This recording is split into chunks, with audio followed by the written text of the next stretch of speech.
And so what are we witnessing here? We are witnessing the death of Zionism. We are witnessing the death of American Christian Zionism. What are people saying for the most part? They're saying no more wars for Israel. And this debate between Tucker Carlson and Ted Cruz is a mark on the timeline of the death of American Christian Zionism. But this obsession over Jewish genes and genetics is utterly antithetical to Christianity. There is a shift that is currently taking place amongst the white American population against Israel, and Israel is terrified. The popularity for Israel will be dead in America, and that will force a change in America's foreign policy in regards to Israel. The Ted Cruz narrative, the John Hagee narrative will die. I have something of a guide that helps me. It's called History, the Guide of History. And if you look at the history of the Jewish people, what do you see? Pogroms, people going against Israel, people hating Israel, people pushing the Jews out of their countries. You had the terrible, bloodthirsty, evil pogroms that took place in Ukraine. And then all of the hatred against the Jews reached an apex during the Second World War with the Holocaust. The history of the Jewish people is filled with violence and hatred against the Jews. So why in the hell is our era any different? Why in the hell would our era be any different from the past? All right, everyone, so let's talk about this debate between Tucker Carlson and Ted Cruz. Ted Cruz says yes to war with Iran, and Tucker Carlson says no to war with Iran. Look, I think it is very much in the interest of America to see regime change. I don't think there's any redeeming the Ayatollah. He is filled with hatred. Really we believe are that? Carrying out military strikes today. You said Israel was. Right, with our help. Ted Cruz wants a war with Iran because it'll be good for Israel. According to him, we have to defend Israel because if we do not, we will not receive the blessings of God. And he says this during the debate. He says, well, you know, Tucker, my support for Israel primarily comes from the Bible because it says in the Bible, I will bless those who bless Israel and I will curse those who curse Israel. Growing up in Sunday school, I was taught from the Bible, those who bless Israel will be blessed and those who curse Israel will be cursed. And from my perspective, I want to be on the blessing side of things. Of those who bless the government of Israel? Those who bless Israel is what it says. It doesn't say the government of, it says the nation of Israel. So that's in the Bible. As a Christian, I believe that. Where is that? I can find it to you. I don't have the scripture off the tip of my, you pull out the phone and use the Google. It's in Genesis. But so you're quoting a Bible phrase. You don't have context for it and you don't know where in the Bible it is, but that's like your theology? I'm confused. What does that even mean? Tucker. I'm a Christian. I want to know what you're talking about. Okay. Where does my support for Israel come from? Number one, because biblically we're commanded to support Israel. But number two. Hold on. I'm not holding on. Hold on. You're a senator and now you're throwing out theology and I am a Christian and I am allowed to weigh in on this. We are commanded as Christians to support the government of Israel? We are commanded to support Israel. And what does that mean, Israel? We're told those who bless Israel will be blessed. But hold on, define Israel. This is important. Are you kidding? This is a majority Christian country. Define Israel? Do you not know what Israel is? That would be the country you've asked like 49 questions about. So that's what Genesis, that's what God is talking about. The nation of Israel, yes. And so is that the current borders, the current leadership? He's talking about the political entity called Israel? He's talking about the nation of Israel. Yeah, nations exist, and he's discussing a nation. A nation was the people of Israel. Is the nation They're the God's descendants of referring Abraham. to in Genesis, is that the same as the country run by Benjamin Netanyahu right now? Yes. It is. And he has such a John Hagee, Matthew Hagee cadence to him, and he is following the same exact theology as John Hagee. And the thing is that this theology is an endangered species. It's dying out. But anyway, Tucker Carlson challenges Ted Cruz on this, and he says, okay, are you saying that we have to bless the Israeli government? Ted Cruz gets visibly frustrated by this question, and he says, well, it doesn't say the Israeli government, Tucker. It says Israel. We have to bless Israel. And Tucker Carlson asks Ted Cruz, okay, are you saying that we have to bless the modern-day state of Israel? And Ted Cruz says, yes, we have to, because it says in the Bible, I will bless those who bless Israel. It says it right there. And so Ted Cruz is an American Christian Zionist. He is pushing American Christian Zionism, but who are the vast majority of Americans supporting in this debate? The vast majority of Americans are supporting Tucker Carlson over Ted Cruz. Why? Because Americans are tired of war. It's as simple as that. We are still going through the trauma of Iraq. And so what are we witnessing here? We are witnessing the death of Zionism. We are witnessing the death of American Christian Zionism. People are tired of the wars. And what are people saying on X? What are people saying on YouTube? If you go watch a Dave Smith debate, if you go watch one of those debates on Israel versus Palestine on the Piers Morgan YouTube channel and read the comment section, what are people saying for the most part? They're saying no more wars for Israel. They're saying Israel is evil. Trying to get us into a war with Iran or not, America, if Israel is trying to. I don't trust the Israel leader at all. I don't believe anything that guy says. Go fight Iran. You go form an army and fight Iran. You go to Israel and fight Hamas. We are American people. It's not our problem. And you're not going to convince us otherwise. We're done. Israel has been convincing us that their issues and their enemies in the Middle East are ours since the 80s. And all it's done is cost us trillions of dollars and tens of thousands, if not hundreds of thousands of American lives. We are done. This country is on the precipice of somersaulting right back into the Middle East on behalf of Israel. So the world is turning against Israel. There is a tide against Israel that is taking place in Western society, and you're seeing it in American society. So we are witnessing the death of Zionism. And alongside this death, we are witnessing the death of American Christian Zionism. And this debate between Tucker Carlson and Ted Cruz is a mark. It is a mark on the timeline of the death of American Christian Zionism, and really just Zionism. Because people are exhausted with the wars, and they're tired of hearing that we have to go to yet another Middle Eastern country and go to war because it'll be good for the American empire, it'll be good for the GDP, it'll be good for the American military-industrial complex, and it'll be good for Israel. And you have to defend Israel, because if you don't, well, look at this verse in the Bible. It says, I will bless those that bless you. And they add the word Israel, even though it doesn't say Israel, they add the word Israel. And they will say, it says right here in Genesis, I will curse those that curse you. And they add the word Israel in the end, even though it doesn't say Israel. So Ted Cruz, being of this John Hagee, Matthew Hagee way of thinking, and having this very Hagee-ish cadence to him, uses this argument. The thing is that if you actually take the time to look at the verse that Ted Cruz abuses here, it doesn't say Israel. God is having a conversation with Abraham, and God is telling Abraham, Abraham, I will bless those who bless you. I will curse those who curse you. It doesn't say Israel. But the American Christian Zionists will push back on this, and they will say, oh, but this verse applies to all of the descendants of Abraham, all the children of Abraham. Well, do you know who else are children of Abraham? The Arabs. And I don't see evangelical Christians telling people that we must bless Saudi Arabia. I don't see them saying that we must bless all of these Arab Gulf countries, Saudi Arabia, UAE, Qatar, Bahrain, Yemen. I don't see them blessing any of these Arab countries, even though the Arabs are also children of Abraham. Well, they will say, well, but this verse is talking about the Jews.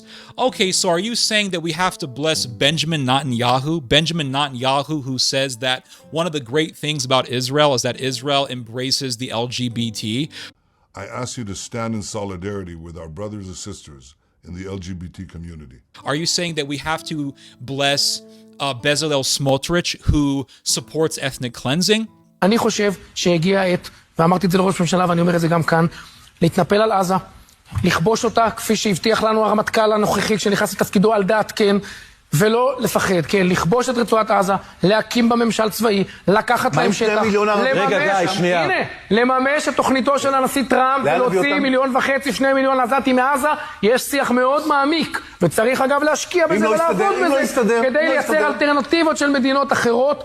אין ברירה אלא לעשות את זה כאן ועכשיו. ואם לא זה כולל גיוס מילואים? אם אתה הולך למבצע ענק, אתה מגייס את כל הצבא. Are you saying that we have to bless Itamar Ben-Gvir, who says that spitting on Christians is a Jewish tradition? קודם כל יש מנהג יהודי קדום, שכשעוברים ליד מנזר או ליד כומר יורקים. אפשר להסכים או לא להסכים, אבל כאשר יורקים לצד, אני לא חושב שזה מבטא... יש גם מנהג יהודי קדום. Oh, how about we just go to Israel and get spat on by Jews, by fanatical hardline Jews, and the spit will just go right on our faces, and our faces will be smothered with Jewish saliva, and we'll say, oh, look, this Jewish saliva, it has the genes of Abraham, so we're just going to embrace this spit. Holy Jewish spit. It has the genetic code of Abraham. Oh, the bloodline of Abraham is on my face.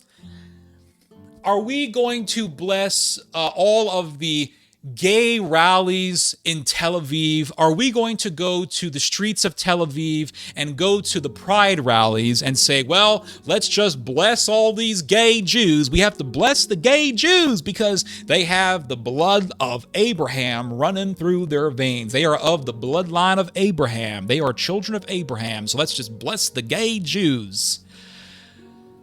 And the thing is that American Christian Zionism is what I call genetic heresy. It is a genetic gospel. It is a heresy that fixates upon genealogy. They will obsess over who has Jewish genes. These people have Jewish genes. This person is Jewish. He's Jewish. And I saw that type of bullshit so many times growing up. He's a Jew. This guy's Jewish. You could have a guy, and yes, I actually have seen this. I've actually seen this happen. You could have a guy who looks 100% Asian. I mean, it looks like he just got out of the jungles of Vietnam. It looks like he just got out from a battle in Vietnam. He just put away his rice paddy hat. He just put away his bayonet. He's in church right now. And he could tell people that he's Jewish. And these Christians would say, he's Jewish, right? This was the sort of thing that we saw in the 1990s, in the 2000s, in the early 2000s, in the early 2010s. We saw this sort of insanity. I remember going to Florida and hanging out with this typical American evangelical Christian Chick-fil-A eating Zionist family, the typical evangelical family of the year 2011. They revered Glenn Beck. They worshiped Israel. Their main diet was Chick-fil-A. And if you questioned Zionism, if you questioned Israel, they would get upset and they would start giving you the same argumentation that Ted Cruz gave to Tucker Carlson. Well, don't you read your Bible? It says right there in the Bible, I will bless those who bless Israel. And then you would read the verse and you would clearly see it doesn't say Israel. But this family, they loved Israel and they were hardcore Zionist. And I remember this family telling me about their gay Jewish friends and how much they loved their gay Jewish friends. And I would tell them, listen, these people are against everything that you stand for. They are for Sodom. And this family just didn't give a damn. They would say, but they're Jews. So being Jewish puts you in this superior position in the hierarchy of American Christian Zionist society. You have the Jews on top, and then you have everyone else below the Jews. This guy hates Christianity, but he's Jewish. So you see people like Bill Maher, who hates Christianity. He hates everything that Christianity stands for, but he's Jewish. So according to Ted Cruz, we have to bless Bill Maher.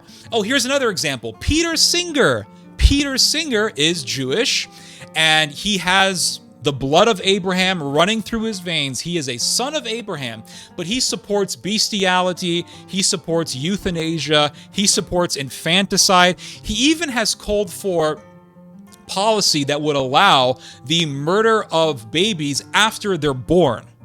So the guy is 100% in favor of legal murder, infanticide, everything evil this guy supports. And he's completely against everything that Christianity stands for, but he's Jewish. So according to Ted Cruz, because he is a son of Abraham, I have to bless Peter Singer. Do you see how sick this is? It's so sick. But this is the result of genetic Christianity, a genetics-obsessed Christianity. It's a heresy. It's not real Christianity. It's not Christianity at all. And it's amazing that you have these Christians who get obsessed with the genetics of someone and how the genetics all of a sudden determines some sort of a spiritual condition, etc. And they get obsessed with genealogy. Well, this person is Jewish. This person is a descendant of Abraham. And it's completely antithetical to Christianity. Because St. Paul says, do not obsess over genetics. Do not obsess over genealogies. This is what St. Paul says. And what are these people doing? They're obsessing over genealogies. And that is why you will see these Hispanic Zionists, these Hispanic Protestant Zionists talking about their last names. Oh, you know, my last name is Garcia, and I actually looked up Garcia on the Google, and I found out that there was un judeo, there was a Jewish guy in Spain during the whole Spanish Inquisition, and his last name was Garcia.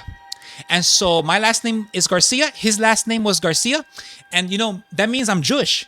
That means that I have inherited the blessing of Abraham. You're supposed to bless me, okay? Me, Juan Garcia.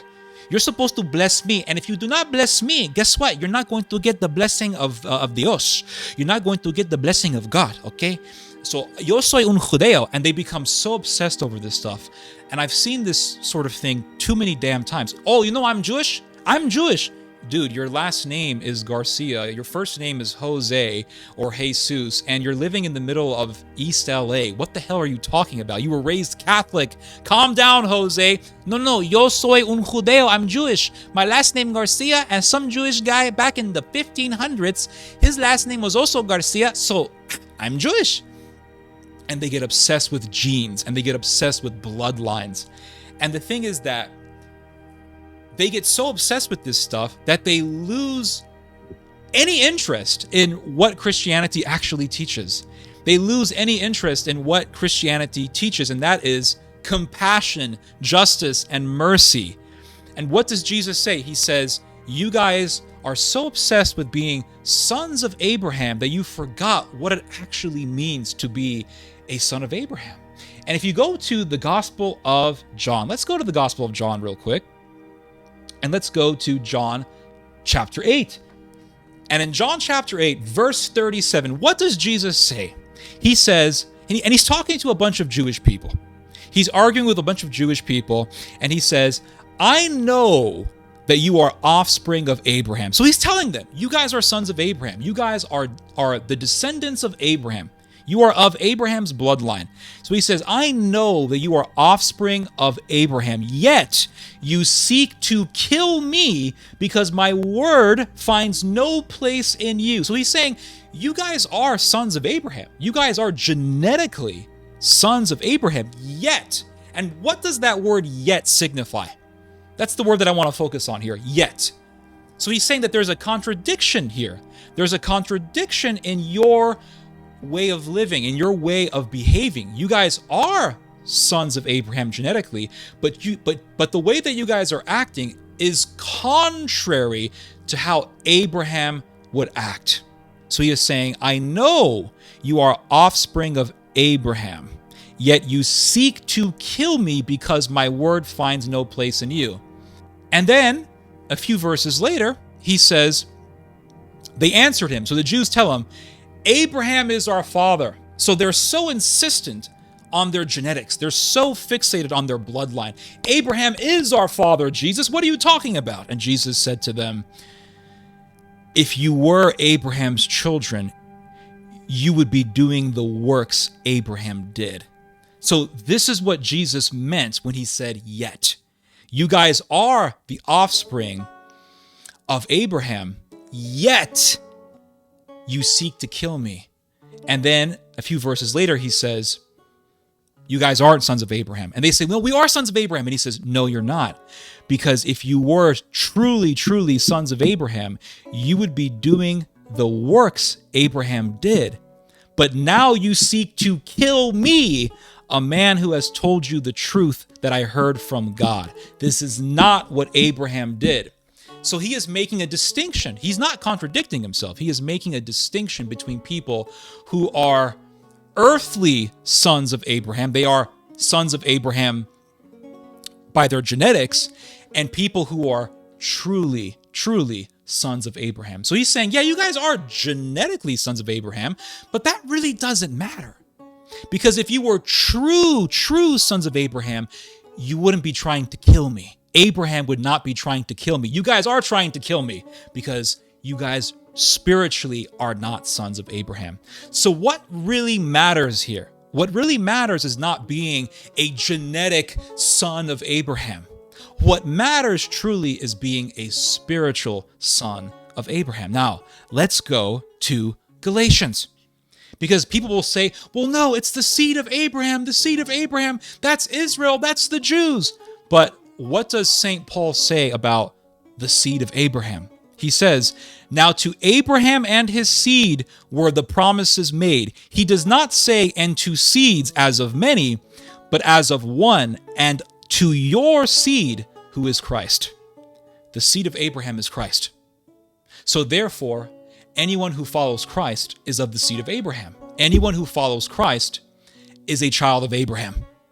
And which priesthood did Abraham belong to? He didn't belong to the priesthood of Levi. He didn't belong to the Levitical priesthood. Abraham belonged to the priesthood of Melchizedek, who wasn't Jewish. He wasn't Hebrew. He was a Canaanite. If you read Josephus, he will tell you that Melchizedek was a Canaanite king. And in the book of Genesis, it says that Melchizedek was the king of Salem, the king of Jerusalem. Jerusalem was originally a Canaanite city. And so Abraham was not a member of a Jewish priesthood. He was not a member of a Hebrew or even a Semitic priesthood. He was a member of a Canaanite priesthood. He was a member of the priesthood of Melchizedek. And what does it say in the book of Psalms? It says, and you are of the priesthood of Melchizedek forever. And St. Paul takes this verse, and in his letter to the Hebrews, he applies this verse to Christ, and he says, Christ is of the order of Melchizedek. So Christ is of the order of a Canaanite priesthood, not even of a Jewish priesthood. And Paul says that the priesthood of Levi didn't exist when the priesthood of Melchizedek existed. It didn't exist when the priesthood of Melchizedek was being honored by Abraham. And he says what? Paul says that the Jews are required to give a tenth of their earnings to the Levitical priests. Abraham gives a tenth of his spoils to Melchizedek, and Melchizedek blesses Abraham. And Paul says it is doubtless that the greater blesses the lesser, that the superior blesses the inferior. And so he is saying that the priesthood of Melchizedek is superior to the Jewish priesthood. That is what he is saying. And you have all these people talking about bloodlines and, the Jewish bloodline and the Levitical bloodline. But Paul is saying that a Canaanite priesthood is superior to the Jewish priesthood. A non-Jewish priesthood is superior to the Jewish priesthood.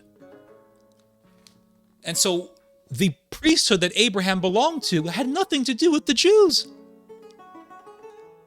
And so we get so obsessed with bloodlines and genes and being a son of Abraham, being a genetic son of Abraham, but being a true son of Abraham is following Christ, who is of the order of Melchizedek, not of the order of a Jewish priesthood.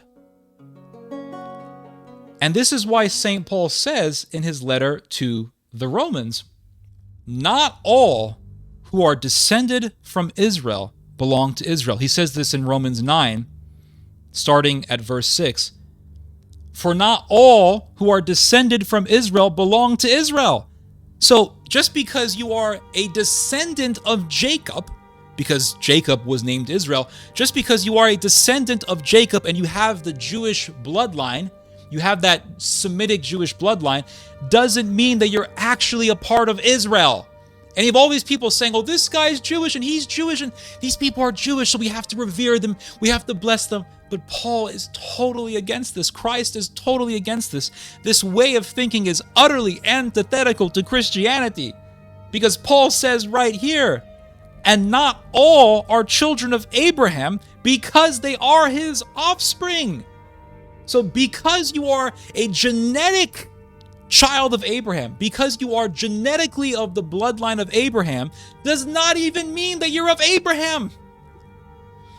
So why in the hell are we getting so obsessed with sons of Abraham? Who are the sons of Abraham? Who has the bloodline? Who has the genes? Are we going to go to Israel and just start blessing everyone? And if the Jews spit on our faces, we say, the saliva has the genes of Abraham, so I'm just going to embrace this saliva. Are we going to go to the streets of Tel Aviv and go to the pride rallies of Tel Aviv and say, oh, well, they're all Jews and these gay Jews deserve our blessing, and they can't have pride rallies in Tel Aviv right now because Tel Aviv is getting bombed, by the way.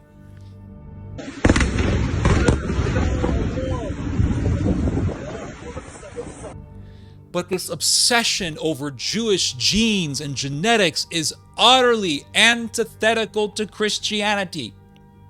And what does Paul write later on in Romans chapter 9? If you go to verse 26, Paul references the prophet Hosea. He quotes the prophet Hosea, saying, "Those who were not my people, I will call my people." So God is saying, those who are not my people, who are not his people, the Jews were his people, were they not? They were the chosen people, were they not? And so God is not saying, well, I'm only going to pick my people because I only accept my people. That's not what God is saying. Because God is against this tribalist, racialist way of thinking that these Zionists have embraced.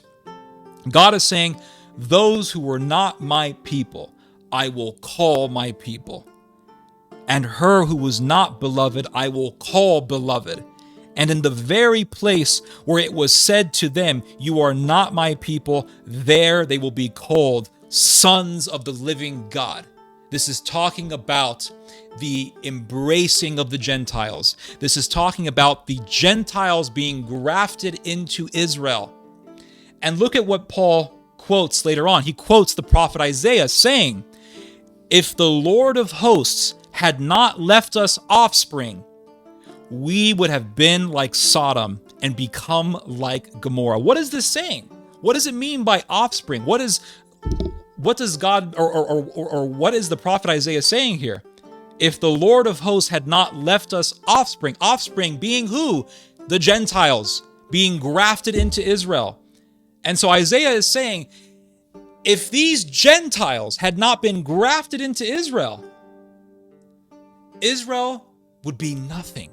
There would be no true spiritual Israel. There would only be fleshy, earthly Israel, and it'll be like Sodom and Gomorrah.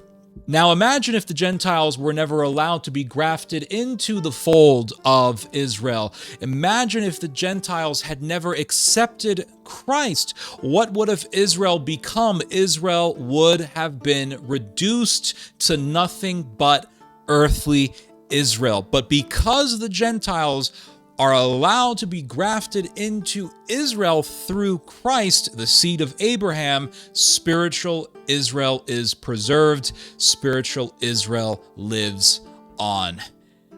But if these Gentiles had never been allowed to be grafted into the fold of Israel, then spiritual Israel would have died and Israel would have been reduced to nothing but earthly Israel. And what is earthly Israel today? What is the state of the Jewish people today? They embrace Sodom. They hate Christians. You see Jews spitting on Christians. You see Jews adopting and really embracing this hardline, far-right way of thinking where they think ethnic cleansing is okay. They embrace racism.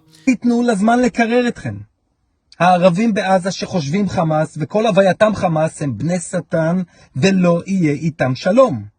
צריכים להמשיך לדרוך עליהם כל הזמן ולא להפסיק לרגע לפגוע בהם עד כלותם. אין שום עסקאות עם השטן. יש להם רק אופציה אחת. למות.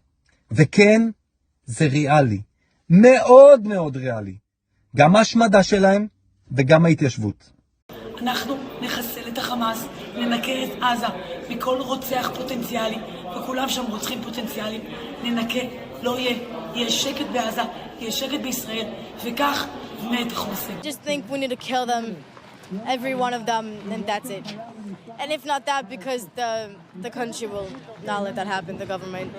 Just the least we can do is just kick them out of our land, because this is our home, this is our land, and we deserve it.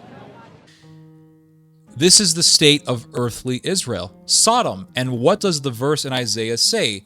If it were not for this offspring, we would have become like Sodom. We would have become like Gomorrah. So because of the Gentiles being allowed to be grafted into the fold of Israel, spiritual Israel lives on.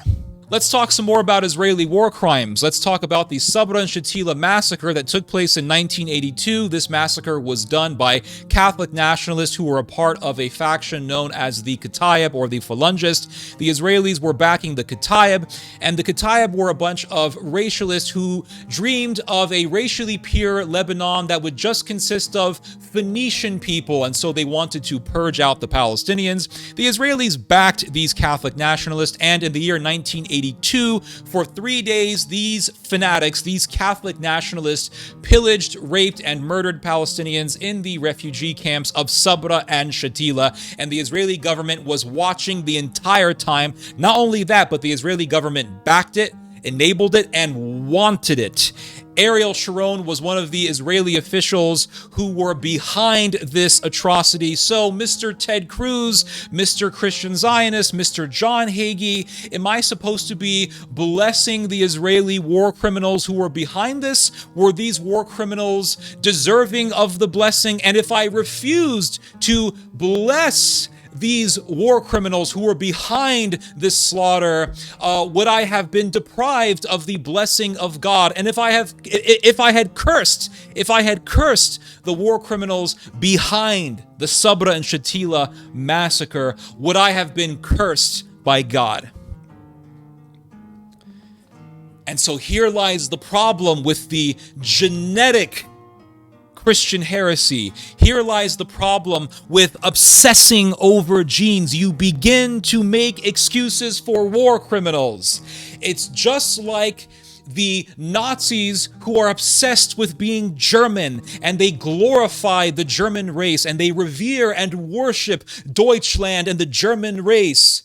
Every time you bring up German atrocities that were done during the Second World War, they will either make excuses for those war crimes. They will say, well, the victims deserved it because, the Jews were communists and they were terrorists, and a lot of Jews were trying to push Marxism and Bolshevism, so they deserved to be slaughtered. Or they will say that those atrocities never happened. Why do they do this? Why do they make excuses for war crimes? Why do they glorify war criminals? Why do they deny Nazi war crimes, Nazi atrocities? It's because they're racist. It's because they are fixated on German genes. And so because they are fixated, and because they worship, and because they have made a cult, a religion out of German bloodlines and German genetics, they find excuses for German atrocities, or they will deny that those atrocities ever happened. And so it's the same thing with the evangelicals who are obsessed with Jewish genes. You bring up Jewish genes with them, and they'll, oh, hallelujah, Jewish genes.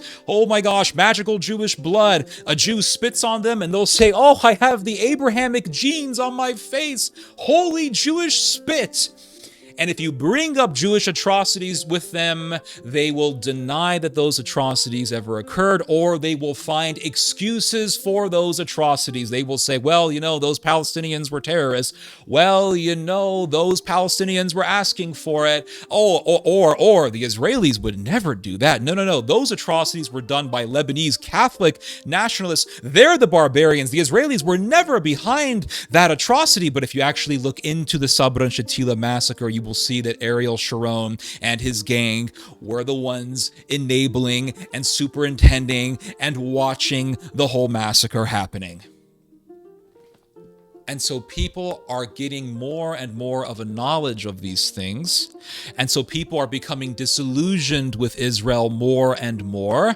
The problem, though, is that a lot of people are choosing the path of extremism. And so because they become critical of Israel, they grow to hate Jewish people. And so they begin to revere Adolf Hitler, and they start singing Heil Hitler with Kanye West. And that's the problem that we are living in. The problem that we are living in is that Too many damn people are choosing the path of extremism. So if they become critical of Israel, they become extremist in their criticism of Israel, and they become Nazis. They begin to glorify Adolf Hitler. And then you have the other side that reveres Israel. They're pro-Israel, and they may say things that are positive about Israel that are true, and there are things about Israel that are positive. I can't deny that. But the problem is that you have people who are pro-Israel who are making excuses for war crimes, or they're denying that these war crimes ever happen. And so the problem is that too many people are choosing the path of extremism on both sides here. They become pro-Palestine, they begin to support Palestinian terrorism. And you see, this is the problem with a lot of people. No one wants to admit that their side does wrong. And you talk to the Ted Cruz faction or the John Hagee faction and the Hageite Christians, and they will act as if Israel does no wrong. Why is that? It's because they are worshiping genetics. They're worshiping race.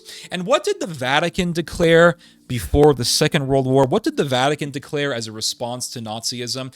Anyone who reveres race is Antichrist. I agree with this statement. I forget which pope was the one who made this declaration.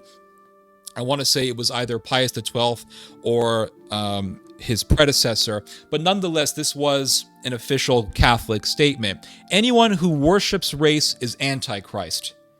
And it doesn't matter the race. If you worship the black race, the Jewish race, the German race, you're Antichrist. And so this whole cult of revering the Jews because of their bloodline, it's Antichrist. The whole damn thing is freaking Antichrist. And they become so obsessed with who is the son of Abraham, and they ignore what John the Baptist declared to the Jews. He said, do not believe that you are saved because you are sons of Abraham, for I tell you right now that God can make these very stones into sons of Abraham. The axe is laid bare, and the tree that does not produce good fruit is cut down and thrown into the fire. And what fruits does Israel bear?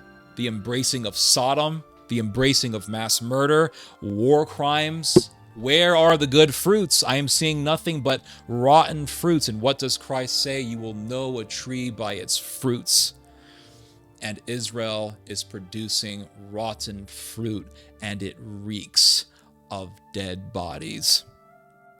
But the evangelicals will embrace Israel, and they will say, if you do not embrace Israel, then you will be devoid of the blessing of God. You will be deprived of God's blessing. So I have to bless war criminals. And so when you hear stories of Israeli soldiers in the Netzarim corridor sniping civilians and laughing about it, when you read about how within the Netzarim corridor, the Israeli military would make these arbitrarily made kill zones, and they would order their soldiers that if anyone crossed the line that would be arbitrarily made and that would change arbitrarily on a daily basis, if anyone crossed one of these lines, you had to kill them. And so many Palestinian civilians were sniped just because they walked into one of these invisible, arbitrarily made lines. And the Israelis formed kill zones, and they would snipe and slaughter Palestinian civilians. They would kill teenagers. They would kill children. They would kill people. And there are reports of IDF soldiers laughing while they're shooting these people. Am I supposed to bless those war criminals? Am I supposed to be blessing these murderers? According to Ted Cruz, I'm supposed to be blessing them. A lot of people are exhausted with the whole Israel thing. A lot of people are seeing these atrocities. They're reading about these atrocities, and they're saying, listen, I used to support Israel. I have been disillusioned. I support Israel no more. And then some Hageite Christian approaches them and says, well, you have to support Israel no matter what. And the disillusioned people look at these Hageites. They look at these Ted Cruz types, and they say, you people are crazy. You guys are a part of a cult. And they're right. And so what's happening? A lot of people are saying no more wars for Israel. A lot of people are supporting Tucker Carlson. The vast majority of Americans are supporting Tucker Carlson over Ted Cruz. And so what are we witnessing here? We are witnessing the death of Zionism. We are witnessing the death of American Christian Zionism. All that Hageite Christianity, all that John Hagee, Matthew Hagee way of talking, it's an endangered species. All these big mega churches that are worshiping Israel, they're dying out. They're probably going to be converted into hospitals in the future. All this stuff is dying out. We are seeing the death of Zionism.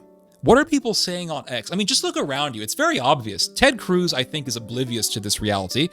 That's why he's talking to Tucker Carlson as if he's talking in a way that sounds like he's still in 2006. He's talking as if we're still in 2003, 2004, 2005, 2006, when the vast majority of Americans were pro-Israel.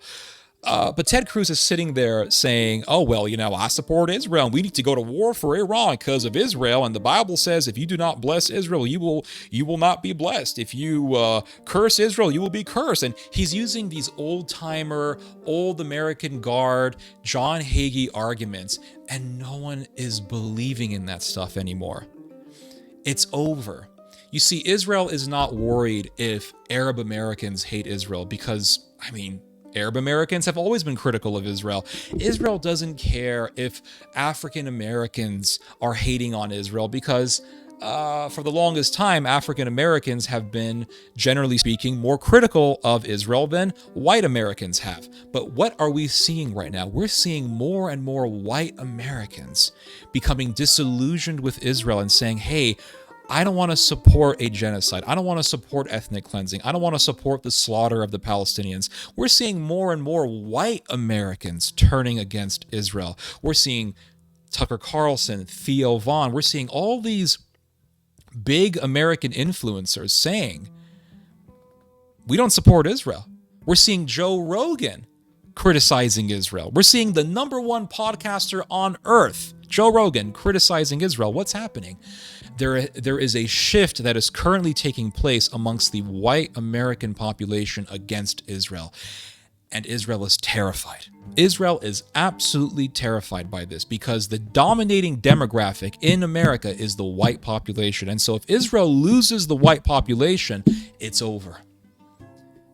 The popularity for Israel will be dead in America. And that will force a change in America's foreign policy in regards to Israel. And the Ted Cruz narrative will die with it.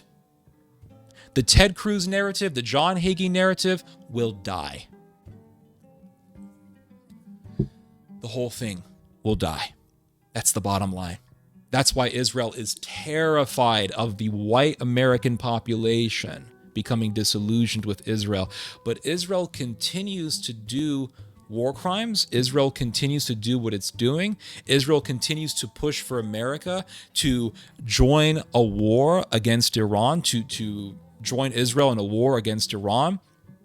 Israel wants to see America do exactly what it did in 2003 with Iraq. The problem is the vast majority of Americans are against war. The vast majority of Americans are exhausted with war. So what are you going to do? Are you gonna push these people to support war?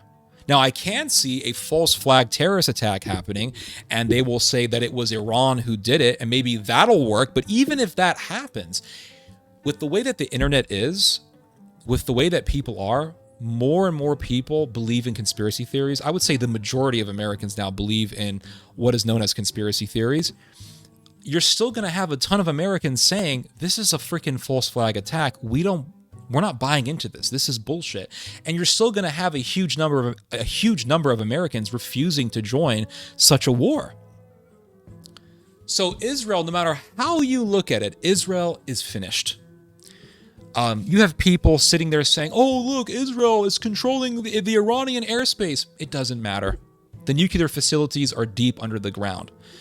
There was this one lady that I knew. She was an Iranian Zionist. And she wrote me years ago and she said, it's amazing, Theodore. For years, you've been saying that Israel is going to be defeated in the end, blah, blah, blah. But look at what Israel is doing. Israel has defeated all of Iran's proxies. Israel has crushed Hezbollah. Israel has crushed Hamas. Israel is bombing the Houthis in Yemen. Israel is defeating all of Iran's allies, all of Iran's proxies in the Middle East, and yet you are still adamant about this idea that Israel will be defeated in the end. It's amazing. How can you say this thing when Israel is winning, Israel is vanquishing Iran's allies? And I just said, you'll see. Just wait. You'll see. Eventually, it's going to happen. Why do I say this with such confidence? Because I have something of a guide that is with me. It's kind of like a video game. You have a guide. In Elden Ring, you have the gray sites. In Resident Evil, you have Ashley Graham. She's sort of a helper. Not much, but she sort of helped Leon Kennedy in Resident Evil 4. But anyway, I have something of a guide that helps me. It's called history, the guide of history. And if you look at the history of the Jewish people, what do you see? Pogroms, people going against Israel, people hating Israel, people pushing the Jews out of their countries. Longshanks deported all the Jews out of England because the Jews were accused of coin shaving. You had the terrible, bloodthirsty, evil pogroms that took place in Ukraine. They were pogroms against Jews in Russia. All throughout Eastern Europe, there were these pogroms. And then all of the hatred against the Jews reached an apex during the Second World War with the Holocaust. This is the history of the Jewish people. The history of the Jewish people is filled with violence and hatred against the Jews. So why in the hell is our era any different? Why in the hell would our era be any different from the past? History doesn't repeat exactly, but it sure as hell rhymes, everyone. And so, what does the future hold for the Jewish people? Just look at history. And history will tell you. It's nothing good. And YouTube, I'm not saying that this is a good thing. I'm not supporting this. I hate Nazism. I don't like Nazis. I don't like the Fuentes crowd. I don't like this whole Heil Hitler thing. I think it's evil because the Nazis were mass murderers. I don't like any of this stuff. I don't like the bombing of Tel Aviv. You see Tel Aviv being bombed. I don't like what's happening. I don't like what I see. I read a story about an 87-year-old Jewish man who was found dead in Israel because of Iranian bombardment. I don't like it. I don't like seeing people suffer. Remember what Jesus said. He said, I prefer compassion over sacrifice. What does God say in the Old Testament? I prefer compassion and mercy over sacrifice. I prefer the knowledge of God over ritual. What does Jesus say to the Jewish leaders? You guys reject the spirit of the law. You guys worship the letter of the law. But what is the spirit of the law? Justice and mercy. That's Christianity. The essence of Christianity is love, justice, and mercy. I don't like seeing people suffer. Doesn't matter if they're Israeli. Doesn't matter if they're Iranian. Doesn't matter if they're Muslim. Doesn't matter what their religion is. I don't like seeing people suffer.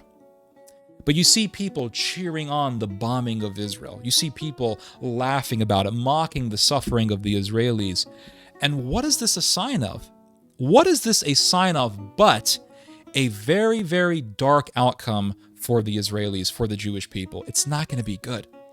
And if you're Jewish or if you're a Zionist and you're going to deny what I'm saying, if what I'm saying is wrong, then why are so many Jewish people talking about the rise of anti-Semitism? Because there is a rise of anti-Semitism that is occurring right before our eyes.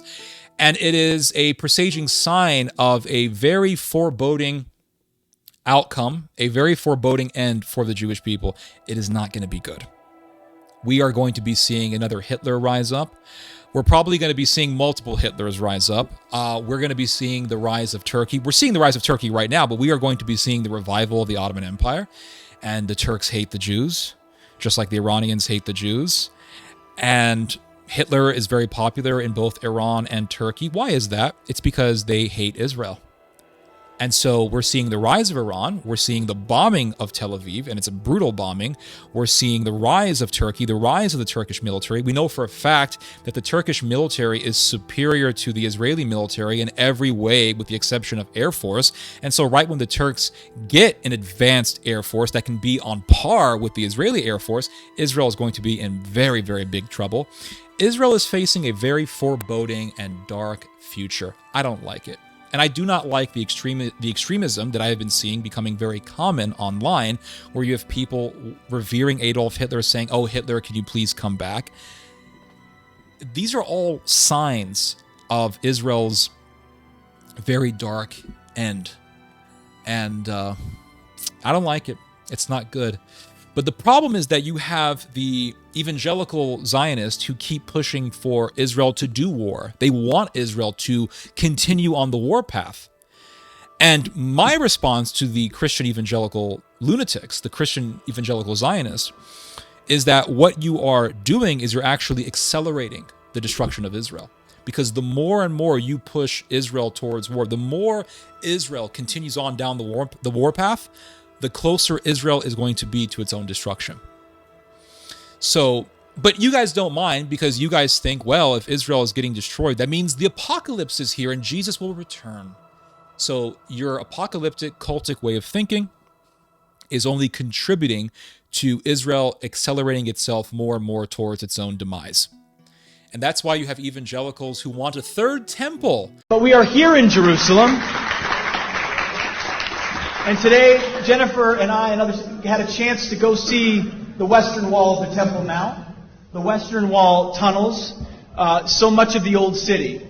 And as you stand there, you can't help but behold the miracle before you. And it got me thinking about another miracle that I hope all of you don't see too far away.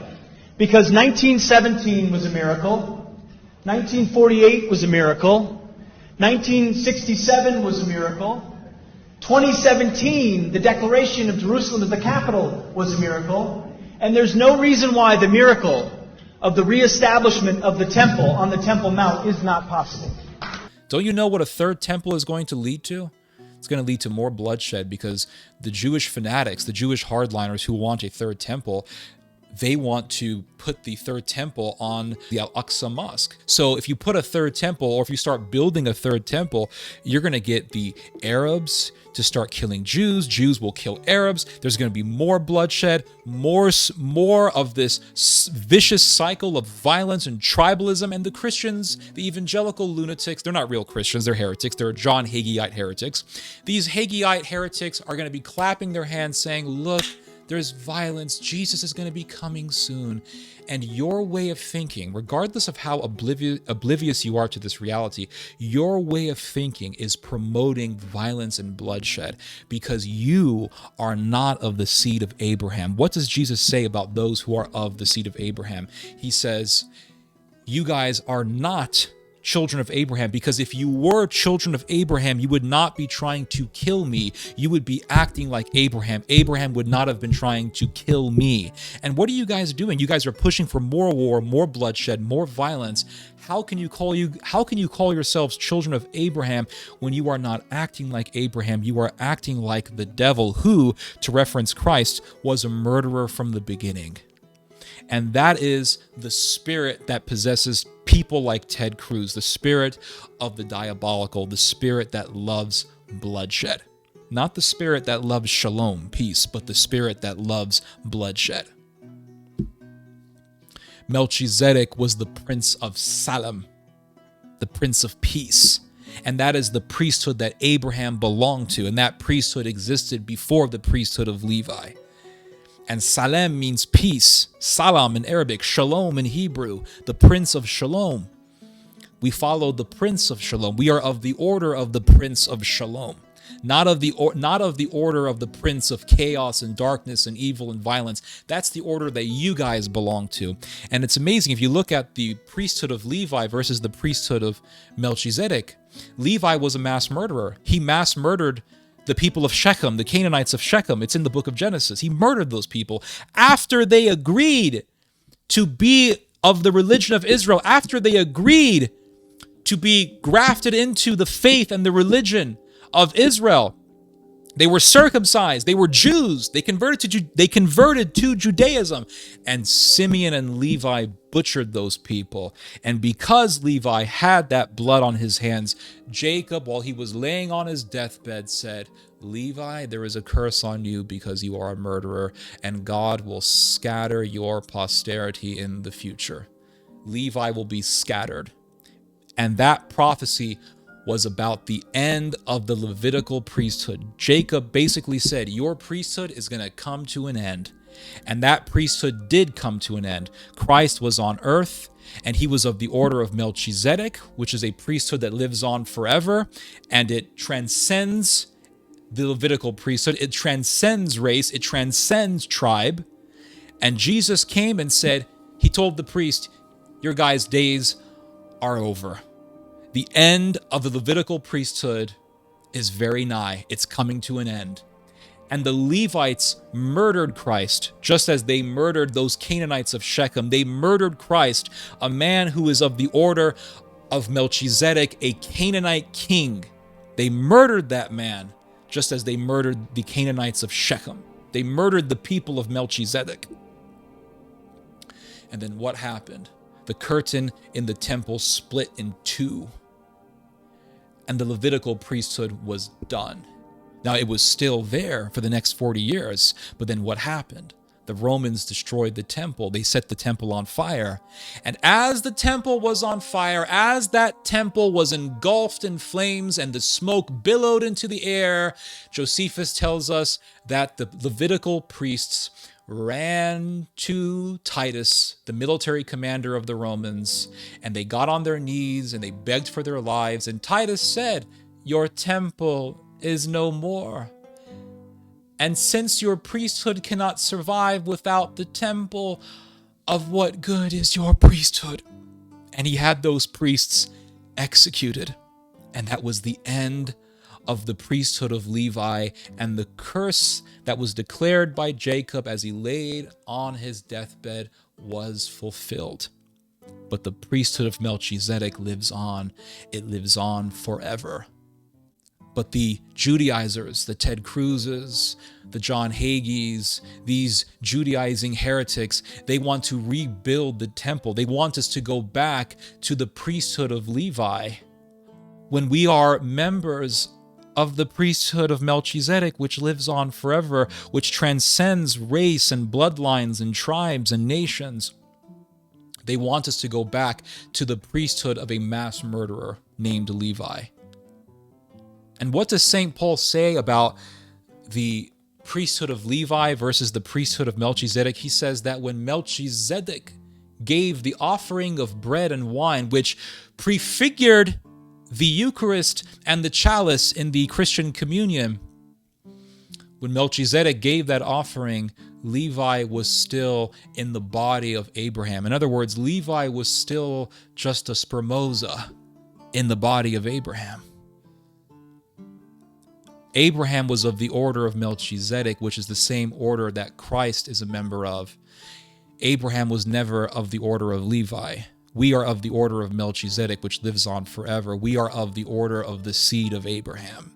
And if you are of the seed of Abraham, you are a follower of Christ and not a worshiper of Israel. And I will finish on that. I've talked long enough. Anyway, you guys have just heard some theology.